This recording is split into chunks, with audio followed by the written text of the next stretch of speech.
Alexandre Dubé. Isabelle, on parle souvent de l'intelligence artificielle dans le monde de la culture. Arnaud Soli a fait un test assez intéressant. C'est fou parce qu'il y a plein de monde qui sont allés le voir au Comedy Club cet été puis qui savaient pas que les gags qu'il testait étaient écrites par l'intelligence artificielle. Ah ouais. Au fait, il a vraiment testé sur des humains, là, ça me fait penser à ça. Il a décidé de demander, il a fait ça en plusieurs étapes. Première étape, il demande à ChatGPT de lui écrire la meilleure joke du monde. Il lui demande, je suis humoriste, je veux que ça ressemble à mon style, écris-moi la meilleure joke du monde, rien de moins. Voici la réponse de Chat. Un gars va voir son médecin. Il dit « Docteur, j'ai un problème. Chaque fois que je bois un café, j'ai une douleur aiguë dans l'œil. » Le médecin réfléchit, sérieux, prend des notes, puis dit « Avez-vous déjà essayé d'enlever la cuillère? » Il a testé cette joke-là après ses amis humoristes. Ça, Donc, selon ChatGPT, c'est la meilleure blague du monde. Puis lui, il fallait qu'il épouse ça, et puis ça ait l'air naturel. Donc, il a appelé ses amis humoristes, Joe Cormier, Virginie Fortin, pour texter leur réaction. Puis tout le monde était un peu malaisé, savait pas trop qu'est-ce qu'il faisait. Arnaud? Qu'est-ce que tu mets dans ton café? Étape supérieure, écriture d'un sketch. Parce qu'il a fait une vidéo sur le web, il voulait voir ça va être quoi les réactions, et ensuite, l'étape ultime, c'était le Comedy Club. Il se sentait pas bien parce qu'il documente, c'est une vidéo de 17 minutes sur YouTube où il commente son processus, mais il se sent super mal parce qu'il dit là, ça va jouer dans mes blessures, tu vas faire des gags, les gens vont sûrement pas rire, mais il faut essayer de voir si le métier d'humoriste est là pour rester malgré l'intelligence artificielle. C'est un peu ça auquel il voulait répondre. Donc, voici le sketch qu'il a demandé à ChatGPT. Caméra frontale, déjà un peu à bout. OK. Là, j'essaie de suivre les nouvelles. Puis en 24 heures, là, l'inflation monte, descend, monte, les prix des loyers explosent, puis il y a un gars qui est devenu millionnaire en vendant des bouteilles d'air. De l'air! Puis les experts à la télé, faut juste couper les dépenses inutiles. OK, je vais commencer par couper la bouffe!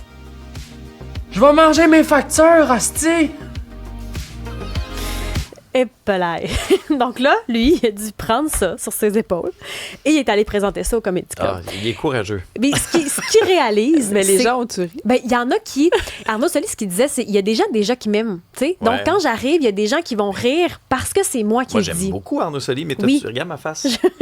J'ai pas ri, moi. Mais là, il a essayé de les interpréter, de les incarner. Puis il dit, il y a du monde qui riait avant que je dise le gag. Donc, il y a du monde qui m'aime, peu importe. Mais on le voit quand même qu'il y a des gens qui ont dû se dire, je le juge, mais en silence. Sur les réseaux sociaux... Ça a dû se parler après. Donc, oui. Qu'est-ce qui s'est passé avec Arnaud Soli? Je comprends rien. Mais ce qu'il dit, c'est fou parce que, bon, pour l'instant, conclusion, ChatGPT n'est pas au niveau des textes. Il dit, tu sais, c'est important de mettre son humanité puis sa créativité. Mais là, la personne qui tourne avec lui dit, OK, mais quand tu mets ton humanité puis ta créativité dans Chat va finir par être de meilleur en meilleur.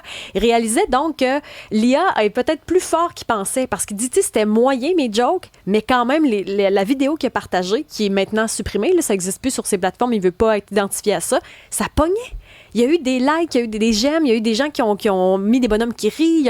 Il était quand même surpris des résultats. Mais il dit, bon, il faut essayer d'être plus créatif jusqu'à temps qu'il y a nous déjoue. C'est vraiment intéressant. Ça m'a laissé perplexe. C'est 17 minutes sur YouTube. Il a pu partager ça cette fin de semaine. Quelle analyse! Mais je trouve ça audacieux qu'il ait réussi à le faire quand même sans le dire à personne. Oui, ben l'expérience est assez révélatrice, mais je choisis l'original. Hey, les jokes sont sans poches. hésiter. C'est pire que Rire et délire. Tu sais, les petits livres qu'on lisait. En tout cas, c'est vraiment, vraiment poche. Bon, et j'ai l'original, Audrey Gagnon, aussi à côté de moi. Je suis quand même assez chanceux. Audrey, il y a un super pouvoir qui est accordé aux villes du Québec en matière de logement. Il n'y a pas de nom compliqué dans cette nouvelle-là. Non. C'est la crise du logement qui pousse les villes à accélérer le développement immobilier. Là, c'est un dossier qui est publié dans Le Devoir. Et on revient sur ce projet de loi 31 là, qu'on connaît pour avoir limité les cessions de bail dans les locataires. Mais cette loi-là, ça a aussi accordé ce nouveau pouvoir aux municipalités. Donc, le pouvoir d'autoriser certains projets immobiliers sans référendum citoyen. Donc, ce qu'on veut, c'est accélérer l'offre d'habitation. Mais là, il y a des urbanismes qui craignent que ces projets-là soient approuvés trop rapidement, que ça ne tienne pas compte du paysage urbain et de la capacité des infrastructures municipales à accueillir les immeubles et leurs occupants.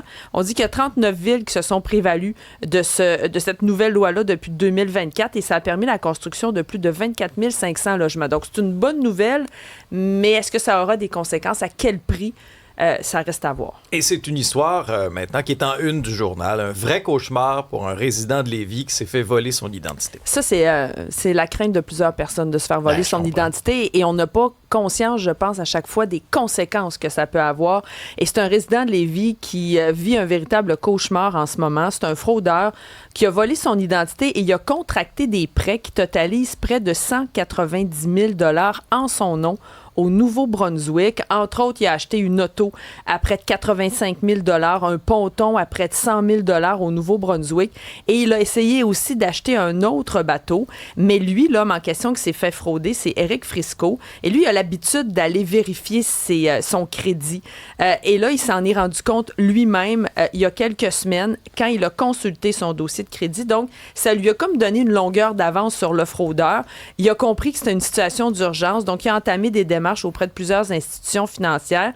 Et là, il y a certaines institutions qui ont dit, bon, OK, parfait, le prêt ne sera plus associé à ton nom et tout ça. Ce qui déplore beaucoup, c'est comment il se sent un peu laissé à lui-même dans cette situation-là. Il faut tout qu'il règle lui-même. Et c'est hyper compliqué. Il fait plein de téléphones. Il multiplie les démarches. C'est difficile de se sortir de ça. Mais ça, Audrey, c'est inacceptable. Au niveau du service à la clientèle, là, surtout dans ce cas-ci, de ce qu'on en comprend de l'article, c'est que ça pourrait être lié à la fuite de données oui, là, chez Desjardins. C'est pas confirmé, mais oui, c'est une hypothèse. Alors, si on avance cette hypothèse-là, le service auquel aurait dû avoir droit cet homme-là, c'est un clé en main. OK? C'est-à-dire que déjà que de se faire frauder puis de réaliser que là, il y a quelqu'un qui a un prêt d'automobile à notre nom d'à peu près 80 000 $ plus un bateau, juste là, c'est paniquant puis c'est bon. Monsieur, on s'occupe de vous. OK? On vous prend par la main, là, on s'occupe de vous, on va régler le problème. Mais non.